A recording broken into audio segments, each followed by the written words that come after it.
Pemirsa, proses penerimaan peserta didik baru atau PPDB di tahun ajaran baru ini sudah berlangsung, salah satunya di SMA Negeri 1 Palembang. Lantas seperti apa proses seleksi yang dilakukan dan mekanismenya bagaimana, sistemnya seperti apa?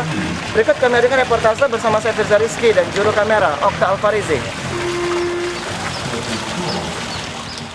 3 sekolah menengah atas SMA di Kota Palembang, mulai dari SMA Negeri 1, SMA Negeri 6, dan SMA Plus Negeri 17 Palembang telah menggelar tes penerimaan peserta didik baru atau PPDB 2022 lewat jalur mandiri yang berlangsung selama 2 hari, dimulai Jumat hingga Sabtu hari ini.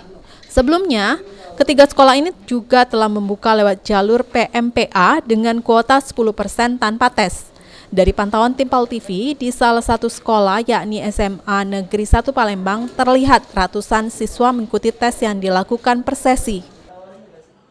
Di samping saya sudah ada Pak Edwan, ini merupakan Wakil Kepala Sekolah Bidang Kesiswaan, juga didampingi oleh 2 wakil kepala sekolah lainnya dari SMA Negeri 1 Palembang. Ini kita pengen tahu Pak Edwan, seperti apa jalannya proses PPDB khususnya jalur tes hari ini. Ya, penerimaan siswa baru SMA Negeri 1 Palembang tahun 2022 tahun 2023 itu ada 2 jalur. Yang pertama jalur PMPA sudah selesai dan sudah daftar ulang. Hari ini adalah hari yang kedua untuk penerimaan jalur mandiri, tes mandiri. Pertama-tama anak-anak itu disiapkan ruang tunggu. Jadi anak-anak peserta tes menunggu di ruang tunggu, kemudian setelah siap untuk ruang komputer, baru anak-anak diarahkan oleh panitia menuju ruang komputer dengan tetap menggunakan prokes. Pada ruang komputer, anak-anak tidak diperbolehkan membawa alat-alat bantu seperti HP, jam tangan. Jadi mereka meninggalkan di dalam tas dan letakkan di depan ruangan. Setelah tes berakhir, pada monitor komputer, anak-anak bisa melihat nilainya dan mencatat nilainya serta ditandatangani pada kertas berita acara yang sudah disiapkan. Dengan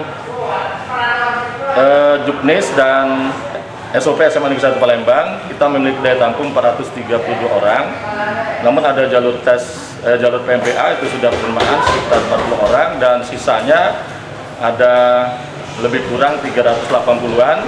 Dan juga kita mengantisipasi kalau ada siswa kita yang tidak naik, jadi ada slot yang kosong nanti untuk menyiapkan kalau anak-anak kita ada yang tidak.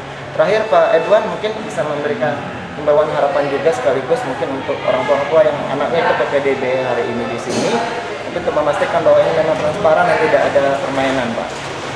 Ya, kami informasikan kepada seluruh warga yang anaknya mengikuti tes PPDB, jangan terpancing dengan isu adanya permainan karena pelaksanaan tes PPDB di SMA Negeri 1 Palembang dilaksanakan secara murni, transparan, dan hasil tesnya hari ini akan diadakan perankingan yang bisa disaksikan oleh orang tua maupun peserta tes. Diketahui demi menerapkan aturan protokol kesehatan untuk mengikuti tes ini, para siswa pun harus melampirkan tes hasil swab PCR negatif COVID-19 dan wajib memakai masker dan menjaga jarak selama pelaksanaan tes berlangsung.